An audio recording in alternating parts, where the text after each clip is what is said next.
পথে চলছি একা, উদ্দেশ্যবিহীন। উদ্দেশ্য অবশ্যই আছে, ক্ষুধা লেগেছে প্রচণ্ড, কিন্তু খাবো না। না না না, আমি রোজা নেই। ডায়েটিং করার ঈষৎ চেষ্টা, অনেক চেষ্টা করছি, কিন্তু প্রায়শই ফেটে ফুটে বেরিয়ে যাচ্ছে, টিকছে না সেই ফানুসটি। But anyway, ultimately I am fit, ইনশাল্লাহ, and then always will keep fit.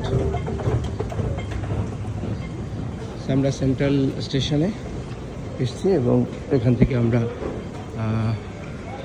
লাল লাইনে উঠে যাওয়ার চেষ্টা করব।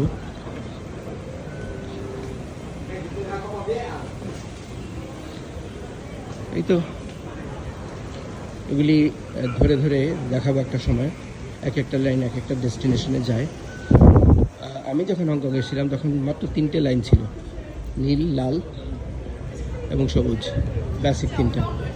এরপরে এখন অজস্র লাইন হয়েছে, 17-18টার বেশি হয়তো, শিওর না। আমি যতটা দেখি একদম ঘিচি ঘিচি লাইন্স।